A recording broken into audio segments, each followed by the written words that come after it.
사도행전 27장. 우리가 배를 타고 이탈리아로 가기로 결정되자 바울과 몇몇 다른 죄수들이 황제 부대에 소속된 율리오라는 백부장에게 넘겨졌다. 우리는 아드라무테노라는 항구 도시에서 온 배를 탔다. 이 배는 아시아 지방의 해안을 따라 여러 항구를 들러 항해할 예정이었다. 우리 일행 중에는 데살로니가에서 온 마케도니아 사람 아리스다고도 있었다. 다음 날 우리는 시돈에 닿았다. 백부장 율리오는 바울에게 친절을 베풀어 배에서 내려 친구들을 찾아가서 필요한 것들을 공급받을 수 있게 허락해 주었다. 시돈을 출항한 우리는 맞바람을 만났다. 그래서 항로를 벗어나 키프로스 섬을 바람막이 삼아 그 섬의 해안을 끼고 항해를 계속했다. 우리는 길리기아와 밤빌리아 앞바다를 가로질러서 항해하여 루기아 지방의 무라아에 닿았다. 거기서 백부장은 이탈리아로 가는 알렉산드리아 배를 만나자 우리를 그 배에 옮겨 태웠다. 우리는 여러 날 동안 아주 느리게 항해하여 간신히 니도 앞바다에 이르렀다.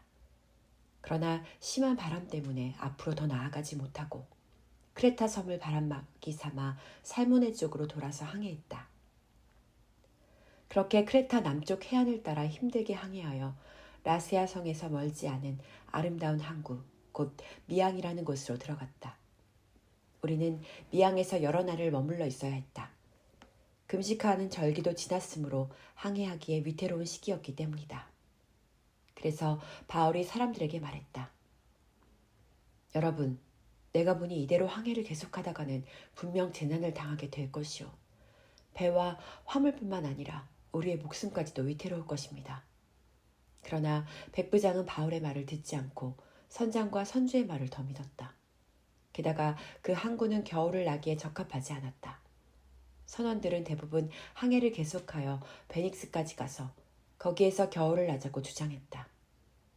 베닉스는 크레타 섬에 있는 항구로 서남쪽과 서북쪽만 튀어있는 곳이었다. 때마침 남풍이 순하게 불어오자 항해하기에 좋은 날씨로 보였다. 선원들은 바라던 대로 잘 되었다 생각하고는 닻을 올리고서 미항을 떠나 크레타 섬 해안을 따라 항해하기 시작했다. 그러나 얼마 지나지 않아 갑작스레 유라굴로라는 폭풍이 거세게 휘몰아쳐 배를 바다 한가운데로 밀어냈다.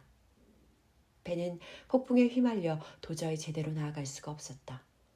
우리는 항해를 체념하고 바람이 부는 대로 배를 맡겨둘 수밖에 없었다. 배가 가우다라는 조그마한 섬 뒤로 밀려들자 우리는 간신히 거룻배를 갑판 위로 끌어올릴 수 있었다. 선원들은 밧줄로 거룻배를 선체에 동여맸다. 그런데 그대로 가다가는 배가 모래톱에 처박힐지도 몰랐다. 그래서 선원들은 돛을 내리고 바람이 부는 대로 떠내려가도록 배를 그냥 내버려둘 수밖에 없었다. 이튿날 파도가 더욱 높아져서 우리가 몹시 시달리게 되자 선원들은 배에 실은 짐을 바다에 던지기 시작했다. 셋째 날에는 선원들이 자기들의 손으로 배의 장비마저도 다 바다에 내던졌다. 며칠 동안 계속해서 해와 별도 보이지 않은 채 사나운 폭풍만 거세게 휘몰아쳤다. 그래서 우리는 살아날 가망이 없다고 보고 완전히 소망을 잃었다. 게다가 우리는 여러 날 동안 아무것도 먹지 못하여 기진맥진한 상태에 있었다. 그때 바울이 선원들에게 말했다. 여러분, 내 말대로 크레타 섬에서 떠나지 않았어야 했소. 그랬더라면 여러분이 이렇게 상처 입고 고통을 겪지 않았을 것입니다. 그러나 이제라도 내가 여러분에게 당부합니다. 모두 기운을 내십시오. 비록 배는 파괴되겠지만 여러분 가운데 누구도 목숨을 잃지는 않을 것입니다. 어젯밤에 나의 주님이시오 또 내가 섬기는 분이신 하나님의 천사가 내 곁에 나타나서 내게 말해주기를 바울아 두려워하지 말아라. 너는 틀림없이 황제 앞에 서서 재판을 받게 될 것이다. 또 하나님께서는 너와 함께 항해하는 모든 사람들의 생명을 너에게 맡겨주셨다 했습니다. 그러므로 여러분 용기를 내십시오. 나는 하나님을 믿습니다. 하나님께서 내게 일러주신 그대로 다 이루어질 것입니다. 이제 우리는 어떻게든지 어느 섬에 닿게 될 것입니다. 우리가 아드리아해에서 폭풍에 이리저리 떠밀려 표류한 지 열 나흘째 되던 날 밤이었다. 한밤중에 선원들은 어떤 육지에 가까이 온 것을 느꼈다. 그래서 선원들이 물깊이를 재어보니 20길 정도였다. 좀 더 가서 다시 재어보니 15길 정도였다. 선원들은 혹시 배가 암초에라도 걸릴까 두려워져서 배의 뒷부분에서 4개의 닻을 내려놓고 날이 밝기를 기다렸다. 그런데 선원 몇 사람이 배를 버리고 도망치려고 배의 앞부분에서 닻을 내리는 척하면서 거룻배를 풀어내렸다. 그것을 보고 바울이 백부장과 병사들에게 말했다.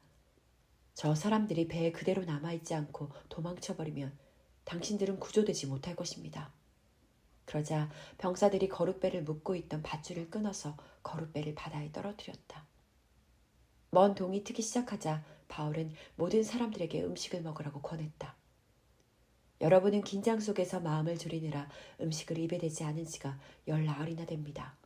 이제 음식을 좀 드시도록 하십시오. 그래야 기운을 차리고 살아남을 수 있습니다. 안심하십시오. 여러분 가운데 어느 누구도 머리카락 하나라도 잃지 않을 것입니다. 이렇게 말하고 바울은 빵을 들어 모든 사람들 앞에서 하나님께 감사기도를 드린 다음 떼어서 먹기 시작했다. 그러자 다른 사람들도 모두 용기를 내어 음식을 먹기 시작했다. 때에 우리와 함께 배에 탄 사람들은 모두 276명이었다. 모두 배가 부르게 음식을 먹고 나자 선원들은 배의 무게를 줄이기 위해 실었던 양식을 모두 바다에 던졌다. 어느새 날이 밝자 어느 땅인지는 알 수 없었지만 모래사장이 있는 항만이 보였다. 그래서 그들은 어떻게 해서든 배를 거기에 대기로 했다. 그들은 닻을 끊어 바다에 버리고 키를 묶었던 밧줄을 늦추었다. 그리고 앞돛을 올려서 바람을 타고 해안 쪽으로 나아갔다.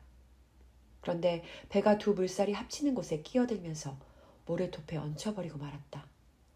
배의 앞부분은 모래 속에 박혀 움직이지 않았고 배의 뒷부분은 심한 파도로 인해 끼어지기 시작했다.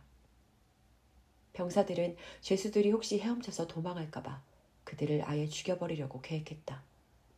그러나 백부장 율리오는 바울을 살리고 싶어서 병사들의 계획을 적극 말렸다.